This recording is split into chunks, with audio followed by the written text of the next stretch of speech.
오늘은 저희 교회 절기상 교회력으로 맥주감사주일입니다. 아니 맥주감사주일에 왜 뜬금없이 77절이냐라고 하시는 분들이 있겠죠. 오늘날 한국교회에서 맥주감사주일은 그 의미가 많이 퇴색됐습니다.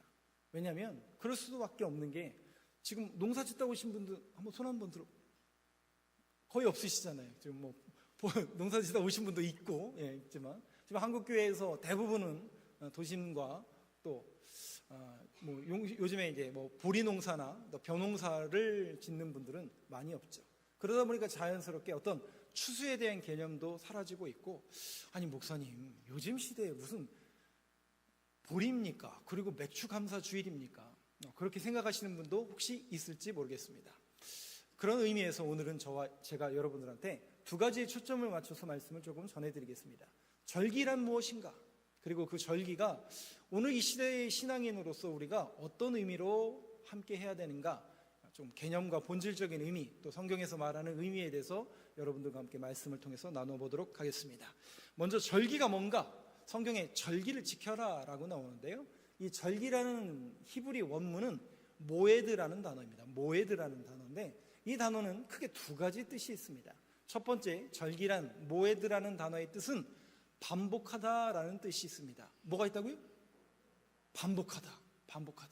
그 다음에 두 번째 뜻은 뭐냐면 하나님께 나아간다. 뭐라고요?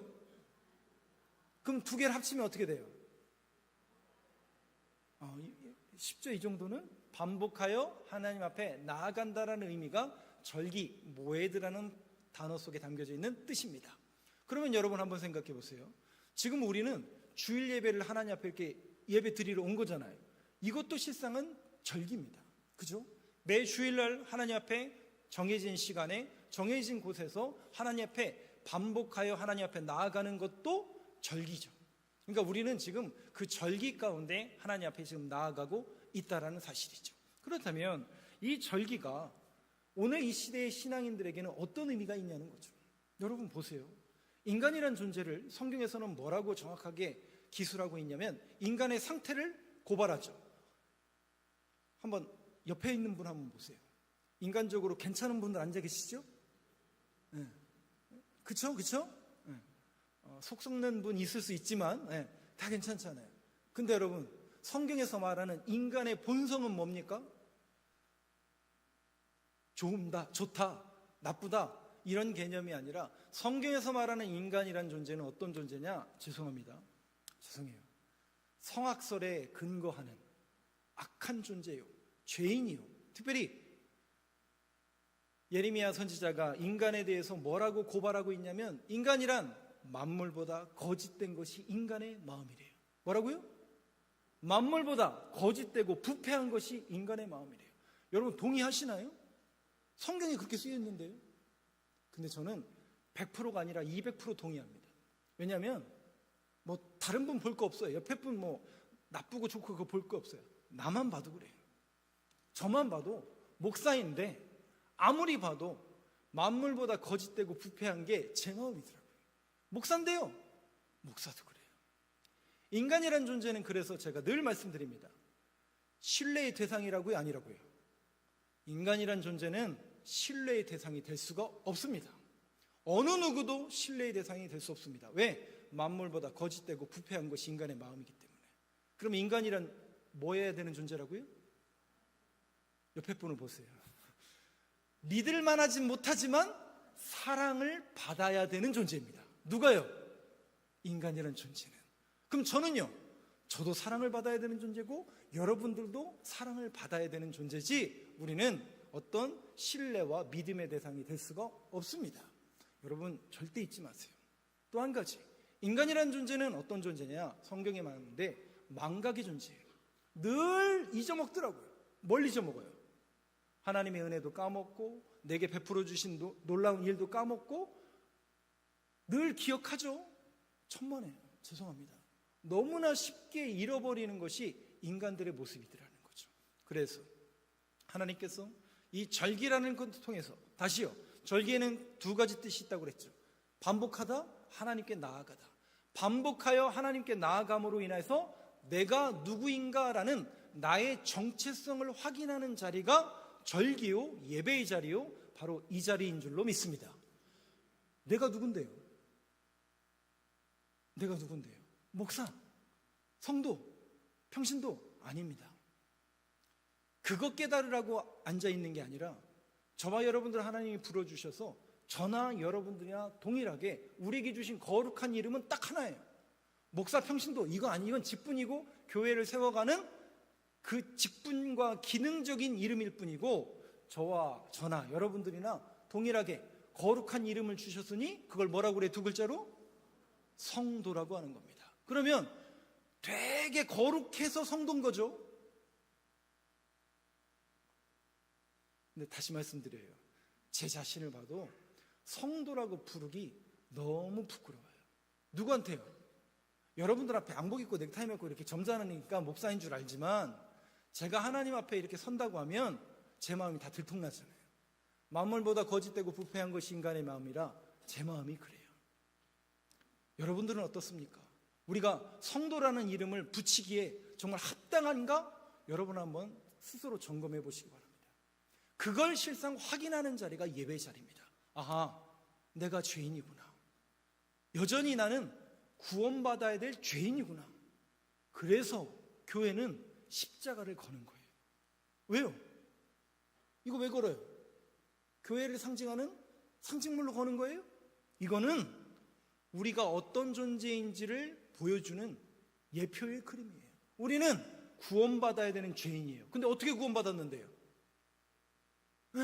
여기에 달려 죽으신, 내가 죽을 수밖에 없는 죄인이었는데 여기에 달리신, 십자가에 달리신 예수님이 나를 통해서 대신해서 희생 제물이 되어주시고 그 보혈과 그 사실을 믿는 자들에게 구원의 길을 열어주셨다라는 그 구원받은 죄인일 뿐이라는 사실을 기억하는 자리가 절기요, 예배의 자리요, 오늘 저와 여러분들도 그런 믿음의 고백으로 앉아있게 되길 간절히 소망합니다.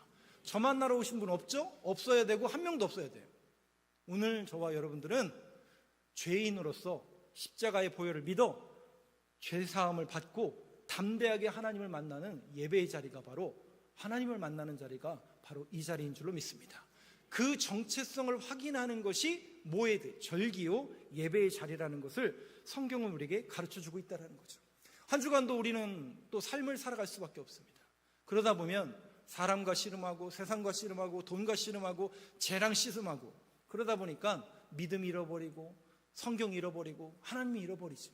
그런데 여러분들이 늘 하나님의 말씀을 붙드는 사람들로서 잃어버리지 마시고, 아니 혹시 잃어버리셨더라도 다시 이 자리에 나와서 내가 누구인가?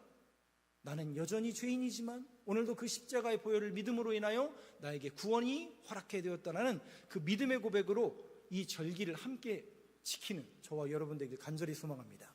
그렇다면 이 절기는 성경에서 어떤 의미로 쓰여져 있는가? 레위기서라는 게 있습니다. 레위기서가 어디에 있어요? 성경에 있죠. 성경에 보면 창세기, 출애굽기, 레위기가 있죠. 우리가 보통 레위기는 율법이라고 해서 많은 분들이 어려워합니다. 그런데 레위기는 특별히 두 내용으로 크게 함축할 수 있습니다. 첫 번은 제사요, 하나는 절기입니다.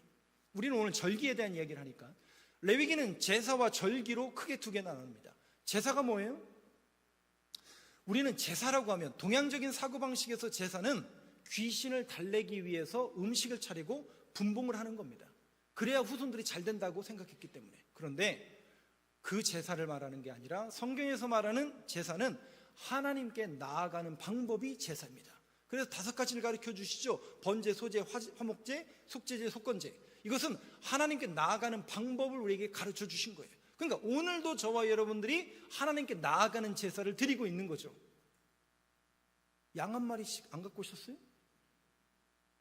제가 무슨 얘기하는지 이해가 되시죠? 원래 우리는 하나님을 만날 수 있어요, 없어요? 없어요. 내가 예배의 자리에 나왔는데요? 그건 그냥 앉아 있는 거죠.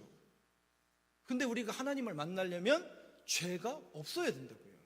그래서 우리는 양을 한 마리씩 끌고 와서 그 양을 죽이고 그 피로 내 죄가 대속되는 깨끗함을 입어야만 하나님을 만날 수 있는 거예요. 그런데 우리가 왜 예수를 믿어요? 그분이 어린 양이 되어 주셔서 여기서 죽으신 거예요. 그 사실을 믿는 우리들에게 그 길을 계속 열어주신 거죠. 그러니까 세상에서 죄 짓고 또 부끄럽지만 오늘도 저와 여러분들이 부끄러워하시고 낙심할 필요가 없어요. 우리가 넘어지고 실수할 거 아시죠? 그러나 저와 여러분들이 오늘도 뻔뻔스럽게 뭘 믿으면 되는 거예요? 십자가를 믿으면 되는 거예요. 그래서 그 십자가에 여러분들의 모든 죄악을 내려놓으시고 씻김 받아 오늘도 담대하게 하나님을 만나는 이 예배의 자리가 되길 간절히 소망합니다. 그게 제사예요. 그게 제사. 그럼 절기는 뭐냐? 7절기가 나와요. 잠깐 소개해 드릴게요. 7가지 절기가 나오는데 1월 14일 유대력으로, 우리나라 달력 말고 유대력으로 1월 14일을 유월절이라고 합니다. 유월이라는 단어는 한문으로 넘어갈 유, 넘어갈 월, 넘어가다는 뜻이. 뭐가 넘어가요? 뭐가 넘어갔어요? 죽음이 넘어갔다라는 게 유월절이에요. 영어로 패스오버, 파사우라고 부릅니다. 여러분, 유월절은 여러분 잘 아시는 것처럼 애굽에서 430년 노역 생활을 하던 이스라엘 백성들을 건지기 위해서 하나님께서 권능으로 그들에게 10가지 재앙을 내리시죠. 피, 개구리, 이파리, 가축, 독종, 우복, 메뚜기, 흑암. 10번째가 뭐예요? 장자의 죽음. 그 장자의 죽음은 첫 번째 난 것은 모든 것이 죽을 수밖에 없어요. 그런데 하나님이 살아날 수 있는 방법을 가르쳐 주셨으니 그게 뭐예요? 어린 양을 잡아 그 잡은 양의 피를 문과 문설주에 바르면 그 집에는 뭐가 안 들어간다고요? 죽음의 사자가 들어가지 않음으로 인해서 뭐가 넘어가는 거예요? 죽음이 넘어갔다. 그게 유월, 패스오버, 파사우라고 부르는 겁니다. 그러면 왜 우리는 유월절 안 지키죠? 안 지키는 게 아니라 유월절 어린 양의 대속의 죽음을 누가 죽으신 거예요? 예수님이. 그래서 예수님이 유월절 그리고 그 다음 날 어린 양의 죽음으로 성금요일에 돌아가신 거예요. 그래서 우리는 그 예수님이 구원자요 메시아요 그분이 약속하신 우리를 대속하기 위해서 죽으셨고 정말 약속하신 대로 사흘 만에 부활하셨기 때문에 우리는 그 유월절을 지키는 게 아니라 예수 그리스도께서 메시아요 구원자이시기 때문에 그분이 죽으시고 부활하신 고난주간과 부활절을 지키는 겁니다. 근데 어디서 많은 분들이 아니 성경에 유월절 지키라고 했는데 왜 안 지킵니까? 그 소리 많이 들어보셨죠? 그때마다 여러분들이 고개를 갸우뚱거리면서 그런가? 이러면 벌써 반절 넘어간 거예요. 오히려 여러분들이 반문하셔야 돼요. 그런 질문하는 사람들이 반문하셔야 돼요. 그러면 당신은 예수를 믿으십니까? 한번 물어보세요. 우리에게 가장 중요한 게 누구예요? 우리는 절기가 중요한 게 아니라 절기를 통해서 우리에게 구원의 길을 제시한 메시아 예수님이 중요하기 때문에 초대교회는 그래서 성탄절도 없었어요. 초대교회는 예수님의 부활이 정말 약속대로 죽으셨고 약속대로 부활하신 게 너무나 감격스럽고 그것이 우리를 위한 구원자의 길이라는 것을 알기 때문에 오직 초대교회는 여러분 아시는 것처럼 고난주간과 부활절밖에 없었어요. 그래서 우리 기독교는 부활의 종교고 그래서 우리는 유대교랑 같은 종교가 아닙니다. 우리는 유대교가 아니라 우리는 기독교이고 예수를 믿는 종교입니다. 유월절은 유대력으로 1월 14일이에요. 그리고 1월 14일 다음 날이 1월 15일이겠죠. 그리고 15일부터 한 주간을 무교절이라고 부릅니다. 이 무교절은 유교의 반대예요. 우리가 말하는 유교 말고 그 유교가 아니라 유교, 무교는 뭘 말하냐면 누룩이 들어가느냐 누룩이 들어가지 않느냐, 이스트가 들어가느냐 이스트가 들어가지 않느냐. 그러면 들어간 것은 안 들어간 것은 맛이 어때요? 안 먹어보셨죠? 저는 먹어봤는데 안 들어가 있는 무교를 먹어봤더니 세상에 그냥 흙을 먹는 느낌, 그냥 밀가루 그냥 먹는 느낌 완전히 그래요. 근데 써. 근데 일부러 이 무교절 일주일 동안은 이 무교를 먹습니다. 왜냐? 이스라엘 백성들이 유월절 그 은혜를 경험하고 나서 광야로 나아간 것을 기념하기 위해서 쓴 나물과 쓴 빵인 무교를 먹는다고 해서 일주일간 무교절을 지킵니다. 그런데 이 무교절을 일주일 지키다 보면 안식일이 중간에 껴요, 안 껴요? 끼겠죠. 그리고 그 안식일 다음 날을 뭐라고 하냐면 첫 번째 단을 뗀다, 추수의 첫 번째 단을 뗀다라는 의미로 초실절이라고 합니다. 여러분, 우리 주님이 언제 부활하셨어요? 유월절 다음 날 죽으시고 금토일, 유대인들이 말하는 초실절날 부활하신 거예요. 그래서 고린도서에 보면 예수님의 부활을 뭐라고 그래요? 잠자는 자들의 첫 열매가 되셨다. 초실절, 첫 열매를 떼는. 그러니까 아하, 우리 주님이 이 절기 그대로 부활하셨구나. 그래서 우리는 이 초실절을 지키는 게 아니라 부활절을 지키는 거죠. 근데 이 성경에 보니까 아까 우리 10절에 보니까 신명기 16장 10절에 보니까 초실절을 기준으로 해서 다음 날 일주일을 7번. 그러면 일주일을 7번 하면 날로 며칠이에요? 7 곱하기 7 하면 49일이죠. 그 다음 날을 50번째 되는 날을 칠칠절이라고 합니다. 그걸 우리 성경에서는 오순절이라고도 합니다. 유교절, 유월절, 무교절, 초실절, 오순절까지 제가 설명을 드렸어요. 나머지 3개가 남았죠? 나팔절이라는 게 있습니다. 유대력으로 7월 1일이에요. 나팔을 불러 이스라엘 백성들을 다 예루살렘으로 소집하는 나팔절이 있습니다. 그리고 열흘 후가 되면 7월 10일 날 그 모여있는 이스라엘 백성들을 향해서 모든 죄를 금식하며 자복하며 대속죄일로 7월 10일을 지킵니다. 그리고 나서 5일 후가 되면 7월 15일부터 또 일주일간 여러분들이 아시는 초막절을 지킵니다.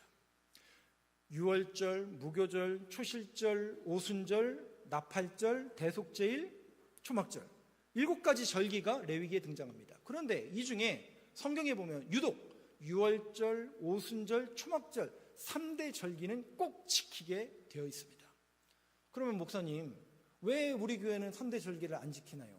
라고 저도 많이 질문을 들었고 또 길 가다가도 많이 질문을 받았습니다. 다시 말씀드려요. 그럼 유월절은 왜 안 지키느냐? 우리는 그 유월을 우리 주님께서, 우리 예수님께서 나를 대신하여 죽으신 것을 기념하기 때문에 고난주간과 부활절로 드립니다. 그러면 오순절은 왜 안 지키냐? 바로 우리는 맥주감사주일이 오순절과 비슷한 시기에 있기 때문에 맥주감사주일로 드립니다. 그럼 초막절은 왜 안 드리냐? 이 시기도 역시 우리가 추수감사주일과 비슷한 시기에 있기 때문에 추수감사절로 지키고 기독교와 개신교는 그렇게 지금까지 전통적으로 지켜오고 있는 겁니다. 이거를 설명하실 줄 아셔야 됩니다. 그래야 여러분들이 길 가다가 그런 질문을 받을 때 그런가? 그러시면 이미 반절 넘어간 거죠. 근데 그들한테는 한 가지 질문만 하면 돼요. 그들은 예수님하고 아무 상관이 없어요. 단순히 그들에게는 예수님은 어떤 존재냐? 그냥 그 당시에 세대주의자들이 말하는 그 당시의 선지자일 뿐이에요. 그들은 얘기하죠. 그들도 얘기하죠. 예수님 믿는 사람들이라고. 예수님 안 믿어요, 그 사람들은. 그 사람들은 예수님을 어떻게 믿냐면 하나의 선지자일 뿐입니다. 그런데 우리는 다르죠. 그러니까 우리가 그 사람들을 이단이라고 하는 거예요. 우리는 그분을 선지자가 아니라 그분을 우리의 메시아요, 우리의 구원자라고 고백하기 때문에 신앙 고백이 다른 것 뿐입니다. 절개에 대해서 설명을 드렸는데 오늘은 칠칠절이요, 이 칠칠절을 오순절이라고도 부른다고 그랬죠. 그러면 신약 성경에 보니까 신약 시대로 딱 넘어오니까 이 오순절이 무슨 날인가? 놀랍게도 교회의 생일이 오순절입니다. 사도행전 2장을 한번 열어보실까요? 저하고 4절까지 교독해 보겠습니다. 오순절 날이 이미 이름에 그들이 다 같이 한 곳에 모였더니 호련히 하늘로부터 급하고 강한 바람 같은 소리가 있어 그들은 앉은 온 집에 가득하며 마치 불의 여처럼 갈아지는 것들이 그들에게 보여 각 사람 위에 하나씩 임하여 있더니 그들이 다 성령의 충만함을 받고 성령이 말하게 하심을 따라 다른 언어들로 말하기를 1절을 시작하니라. 보여주시죠. 여러분 잘 아시는 것처럼 이스라엘 우리 주님이 죽으셨다가 부활하셨어요. 그 모습을 성경에 보면 500여 성도가 봤다고 그랬어요. 근데 예수님이 부활하시고 바로 승천하셨어요? 며칠 동안 있다 가셨어요? 그죠? 40일 동안 이 땅에 머물다가 500여 성도들에게 친히 몸을 보여주셨다고 그랬어요. 그러니까 한두 명 본 게 아니라 예수님 제자들 몇 명 본 게 아니라 500여 성도들이 봤어요. 그리고 그분들과 함께 떡을 떼시고 신앙 고백을 함께 하시다가 40일 이후에 승천하셨어요. 사도행전 1장에 보면 감람산 꼭대기에서 승천하셨죠. 근데 그 승천하시기 전에 주님께서 그 모여있는 성도들에게 말씀하시죠. 약속의 말씀을 주시는데 그 약속이 뭐였어요? 사도행전 1장 8절 외우시죠? 너희에게 성령이 임하면 너희가 권능을 받고 온 유대와 사마리아와 땅끝까지 이르러 내 증인이 되리라는 약속의 말씀을 하십니다. 그러면서 약속하신 것을 뭐 하라고요? 기다리라. 그 명령을 하시고 올라가셨어요. 그래서 제자들은 예루살렘에 모여서 마가이다락강에 모여서 기다렸습니다. 기다리고 사도행전 2장 오순절날이 이름에 이때 급하고 강한 바람 같은 소리, 이걸 제가 뭐라고 말씀드렸어요? 말씀이라고 그랬잖아요. 말씀이 임하고 나서 불의와 같은 갈라지는 방언이 임하게 됐다. 성령의 강력한 불이 그 성도들에게 임한 거죠. 그러니까 여러분 보세요.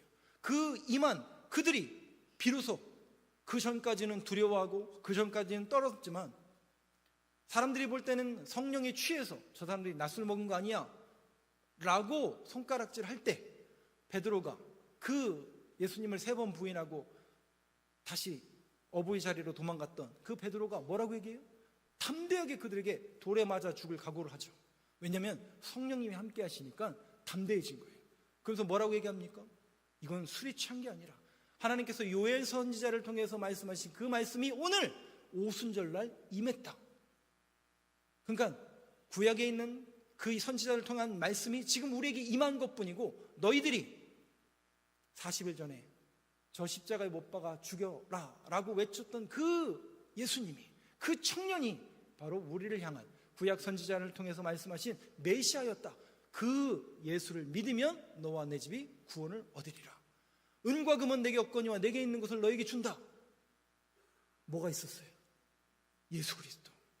그래서 그것이 기독교의 탄생이요 초대교회의 탄생이라고 이야기합니다. 근데 그 초대교회의 탄생이 어느 날 이루어진 거예요? 오순절날 탄생하게 된 겁니다. 그러니까 신약시대에도 이 오순절은 교회의 생일이 되는 그런 놀라운 날이 되는 거죠. 그러면 이 오순절을 신명기 오늘 본문 속에서는 그럼 어떻게 지내야 되느냐, 어떻게 지켜야 되느냐, 몇 구절을 통해서 우리가 볼 텐데, 그렇다면 이 신명기를 통해서 이 오순절을 어떻게 지켜야 되는가, 오늘 본문 한번 보여주시죠. 자, 9절과 10절을 다시 저하고 교독해 보겠습니다. 7주를 셀지니 곡식의 낫을 대는 첫날부터 7주를 세어 내 하나님 여호와 앞에 7절을 지키되 내 하나님 여호와께서 내게 복을 주신 대로 내 힘을 헤아려 자원하는 예물을 드리고. 잠깐만요, 말씀 띄워놔 주세요. 여러분 지금 우리가 보고 있는 이 본문이 신명기죠. 신명기. 그러면 우리가 성경의 순서대에 따르면 창세기, 출애굽기, 레위기, 민수기, 신명기, 이 5권을 우리가 보통 뭐라고 불러요? 모세오경이라고 하잖아요. 왜요? 모세가 썼다고 해서 모세오경이라고 그래요. 근데 이 모세오경은 가나안 땅에 들어가서 쓴 겁니까? 광야에서 쓴 겁니까? 예? 가나안 땅에 같이 들어가서 쓴 거예요? 광야에서 쓴 거예요? 아직 들어가기 전이에요. 왜냐하면 모세는 못 들어갔거든요. 그러니까 지금 이 말씀을 듣는 사람들도, 대상 첫 번째 독자들도 아직 광야에 있는 거예요. 그럼 여러분 잘 보세요. 이 절기는 그런 의미에서 본다면 이 77절은 신명기 16장에 있는 이 7절은 광야에서 지키는 거예요? 가나안 땅에 들어가서 지키는 거예요? 이게 여러분 영적인 의미가 있는 거예요. 들어가지도 않았는데 하나님께서 들어가서 지키라고 하신 얘기예요.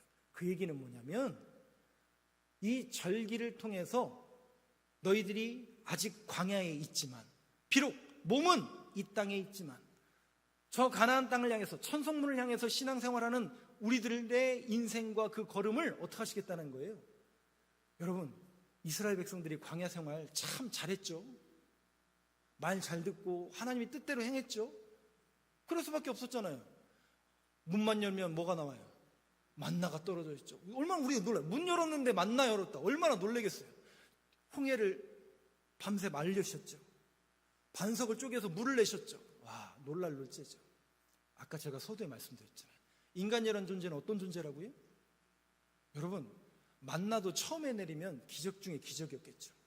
다음날 또 만나가 내려요, 안 내려요? 또 내려요. 6일 동안 내려요. 안식일 안 내려요. 그리고 다시 월요일 또 내려요. 한 달 동안 만나만 먹으니까 사람들이 뭐라고 얘기해요? 그러니까 여러분, 이게 정말 인간의 그 간사함과 교활함과 부족함을 여실히 보여주는 대목 아니에요? 은혜로 여기는 게 아니라 은혜를 당연한 거로 여겨요. 오늘도 당연히 예배 나오고, 당연히 오늘 교회가 문을 열었겠지, 당연히 오늘도 버스가 오겠지, 당연히 내 걸음으로 가겠지. 여러분, 아닙니다. 제가 뭐 지금 틀질 않았는데 유튜브 영상을 지금 틀어보면 지금도 몸이 아파, 정말 이 성전에서 마음은 지금 여기 계신 분들이 있어요. 근데 육신의 질병으로 못 나오는 분들은, 그러면 여러분 그분들은 어떻게 설명해야 돼요? 그분들은 은혜가 없는 사람들이에요. 우리는 지금 은혜를 은혜로 여기지 못하고 있어요. 너무 당연한 것으로 받아들이는 그런 시대를 살아가고 있습니다. 오늘 여러분들이 이 절기를 통해서 다시 한번 우리에게 베풀어 주신 이 은혜, 내게 베풀어 주신 이 모든 것은 당연한 것이 아니라 내게 허락하신 하나님의 은혜라는 사실을 꼭 기억하는 저와 여러분 되길 간절히 소망합니다. 저는 이 사소한 은혜가 정말 소중한 은혜라고 생각해요. 교회를 주신 것도, 가정을 주신 것도, 내 옆에 있는 자녀, 아들, 남편, 아내 주신 것도 다 감사한 일인데 우리는 감사한 것을 감사로 못 여기더라고요. 이스라엘 백성들처럼. 그런데 여러분, 이 절기를 통해서 하나님께서 아니야, 이 절기를 너희들이 가나안 땅에 들어갈 때까지, 그러니까 하나님께서 우리의 인생을 여기까지 인도하실 뿐만 아니라 앞으로도 인도하실 거라는 그 믿음의 고백이 이 절기 안에 남겨져 있는 하나님의 뜻입니다. 그런데 그 절기를 어떻게 지켰냐? 10절 맨 밑에 줄 보세요. 네게 주신 대로 너의 힘을 다하여 헌금 드려라. 딱 이렇게 설교하기 좋잖아요, 그렇죠? 딱 그 얘기잖아요. 오늘도 여러분 힘을 다하셔서 헌금 준비하셨죠?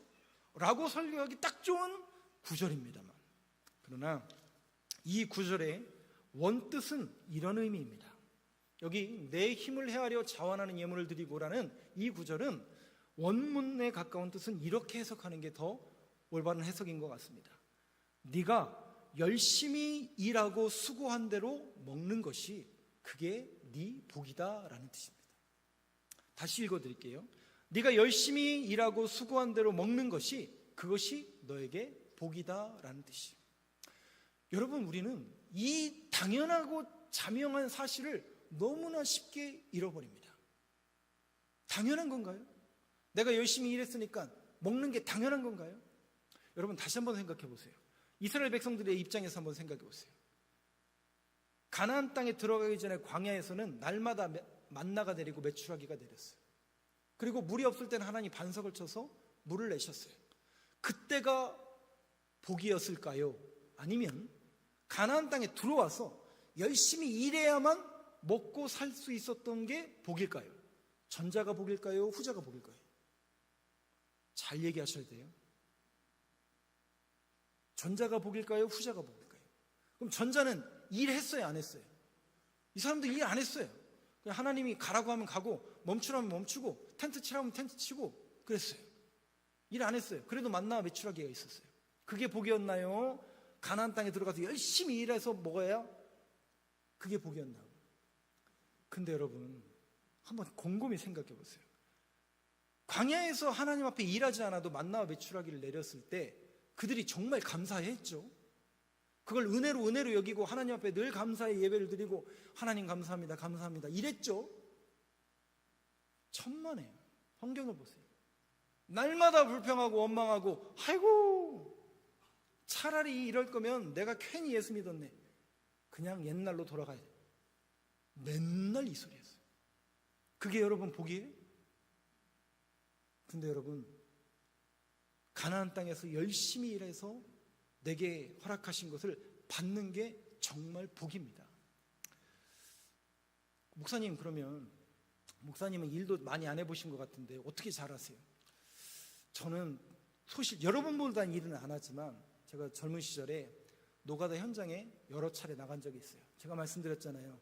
제가 삽질을 하면 우리 아저씨들이 너는 그 삽질이야말로 너의 체질이요, 너는 하나님이 점 찍은 삽질의 명수구나. 그럼 저는 그게 제 복이고 제 스펙이고 달란트인 줄 알았어요. 한 번씩 나가고 일주일씩 나갈 때는 따박따박 그 일당을 주더라고요. 근데 한 달, 두 달, 우리 엄마 볼 텐데 유튜브로, 모르게 한 달 저 옥천 같은 데서 일하고 오죠. 그러면 이제 목돈이 되잖아요. 그러면 내가 수고한 대로 받아야 돼요, 안 받아야 돼요? 부도가 나버려요. 저는 아르바이트 하는 입장이니까 그나마 낫죠. 근데 나와 함께 했던 그 아저씨들은 그거 없으면 생계가 안 되는데, 삶이 안 되는데, 그때 이 말씀이 떠오르는 거예요. 아하, 내가 열심히 수고하고 일한 대가로 내게 주는 거는 당연한 게 아니라 이게 복이구나. 여러분들도 이 복을 당연한 것으로 여기지 마시고 늘 하나님 앞에 감사하는 저와 여러분 되길 간절히 소망합니다. 그 믿음의 고백으로 하나님 앞에 나아가라는 절기를 통해서, 이 맥주절을 통해서 주님께서 주시는 메시지라는 것이죠. 그렇다면 우리가 함께 봐야 될 또 구절은 11절을 한번 또 보시죠. 이 77절의 오순절을 통해서 하나님께서 명하신, 그런데 이 11절에 있는 구절은 이 맥주절만 국한된 게 아니에요. 3대 절기가 유월절, 맥주절, 유월절, 오순절, 초막절, 이 3대 절기가 되면 꼭 같이 지키게 돼 있어요. 동일하게 이 세 절기마다 이걸 같이 하게 되어 있습니다. 자, 그 구절을 한번 읽어보겠습니다. 시작. 너와 내 자녀와 노비와 내 성중에 있는 레위인과 및 너희 중에 있는 객과 고아와 과부와 함께 내 하나님 여호와께서 자기의 이름을 두시라고 택하신 곳에서 내 하나님 여호와 앞에서 즐거워할지니라. 여기에 세 군상이, 인간의 군상이 나오죠. 고아와 과부와 나그네. 여러분, 이분들은 지금도 마찬가지지만 예전에는, 고대 구약 시대에는 특별히 남의 도움이 없이는 생존이 불가능한 분들이었어요. 고아와 과부와 나그네. 그러면 이 절기가 되면 꼭 그들과 함께 즐거워할지니라. 그들에게 받은 은혜를 흘려보내게 되어 있습니다. 그럼 왜 그렇게 하셨을까? 여기에 담겨져 있는 구원론이 담겨져 있습니다. 무슨 얘기냐? 이들은 남의 도움이 없이는 생존이 불가능한 존재, 그들의 모습을 통해서 누가 있냐면 거기에 내 모습이 있더라고요. 목사님, 저는 고아가 돼본 적도 없고 과부가 된 적도 없고 나그네가 된 적도 없었는데요, 우리는 공짜로 받은 이 구원이라는 은혜를 경험한 고아와 과부와 나그네처럼 하나님의 은혜를 공짜로 입은 사람으로서 우리에게 구원이 임했다라는 그림이 그들을 통해서 보여주는 예표의 그림이라는 것을 고아와 과부와 나그네와 함께 즐거워할지냐라는 그림 속에서 우리들에게 보여주고 있다는 거죠. 그러니까 우리의 구원의 그림이 그 안에 담겨져 있다는 거죠. 이거를 신약시대에 예수님이 이렇게 설명하시는데 그것이 결론입니다. 요한복음 6장을 한번 보시죠. 9절 말씀. 요한복음 6장 9절에 있는 말씀은 오병이어의 말씀입니다. 여러분 잘 아시는 보리떡 5개와 물고기 2마리로 몇 명을 먹였다고요? 5,000명을 먹이고도 남았던 그 기적의 현장이죠. 그런데 여기 보면 우리가 맥추주일이라고 하잖아요. 맥추감사주일이라고 하잖아요. 아, 보리를 거두는 시기구나. 왜 보리라는 단어를 썼을까? 그런데 그 보리라는 단어가 실상은 구약 성경에서 보리라는 의미는 어떤 의미가 있냐면 보잘것없고 형편없다라는 뜻이 보리예요. 아니, 보잘것없고 형편없는 감사주의를 지켜야 될 이유가 뭐가 있는가? 신약 성경에 이 오병이어의 기적 현장 속에서 보리가 또 등장합니다. 자, 그 구절 한번 같이 읽어보겠습니다. 시작. 여기 한 아기가 있어 보리떡 5개와 물고기 2마리를 가지고 있나이다. 그러나 그것이 이 많은 사람들에게 얼마나 되겠사옵나이까. 보리라는 뜻이 뭐라고요? 볼품없고 형편이 없다는 뜻이죠. 볼품없고 형편없는 떡 5개와 물고기 2마리로 몇 명을 먹이셨다고요? 5,000명을 먹이고도 남으셨어요. 그 떡이 도대체 뭐냐는 거죠. 그 떡이. 그래서 주님이 이 사람들이 깜짝 놀랐죠. 야, 이런 사람이 있으면, 이 사람과 함께 있으면 영원히 목마르지 않는 떡이 주어지겠구나. 맞아. 내가 이 땅에 생명의 떡을 주기 위해서 너희들에게 내려온 거야. 요한복음 6장 35절을 보여주시죠. 같이 읽겠습니다. 시작.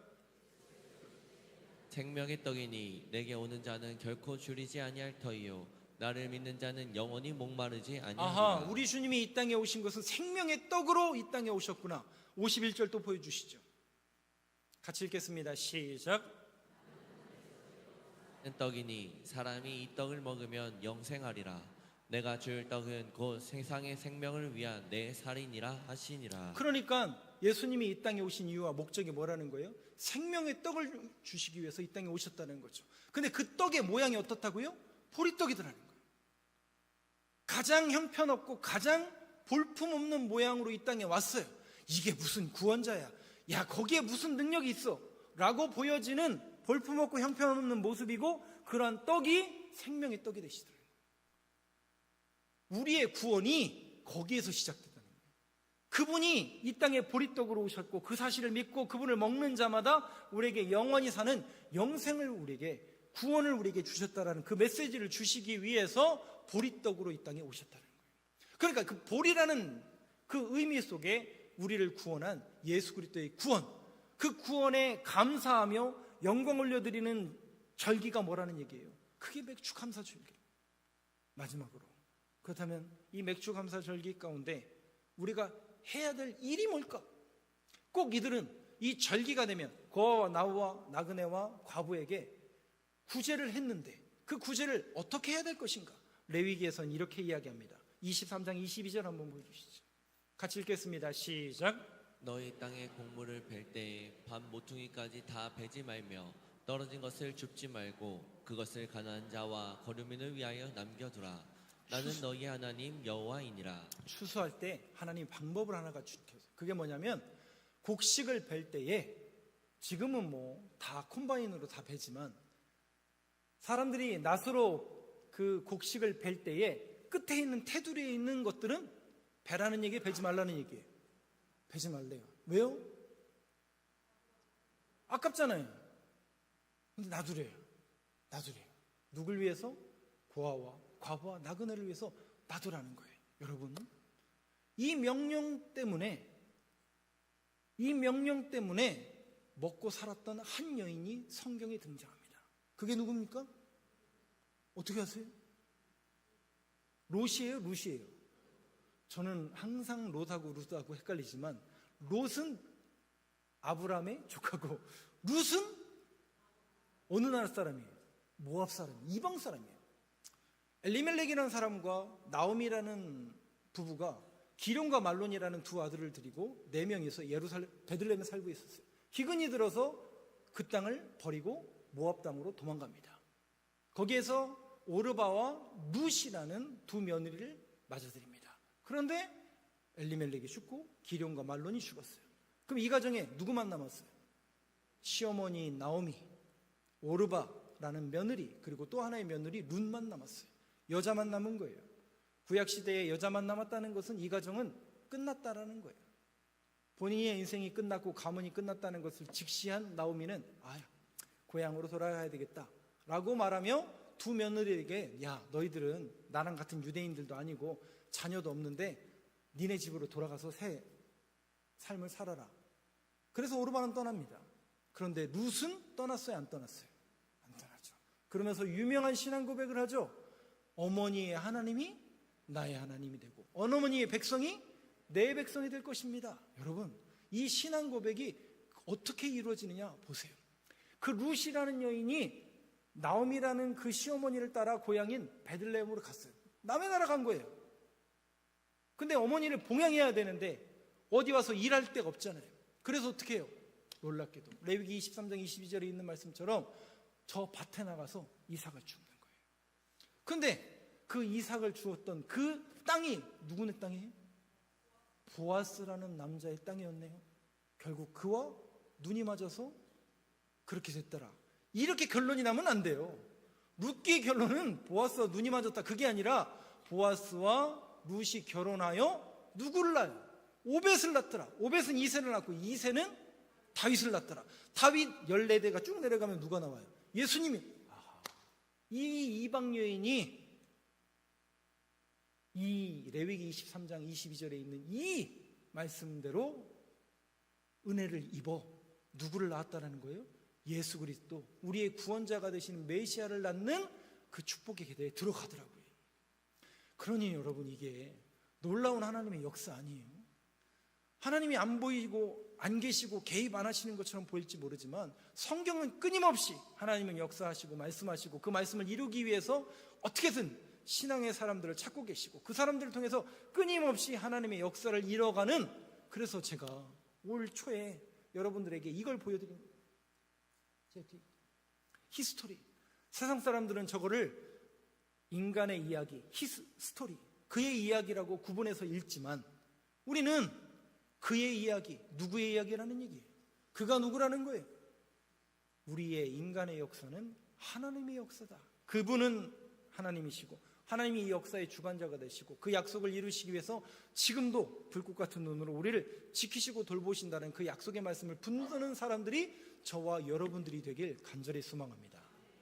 오늘 여러분들이 잃어버렸던 감사가 회복되고 또 그 구원의 감격에 다시 한번 눈이 떠지고 또 살아계신 하나님의 역사가 지금도 우리들의 삶 속에 저와 여러분들을 붙듦을 믿고 주님께 감사하며 나아가는 저와 여러분 되길 간절히 소망합니다.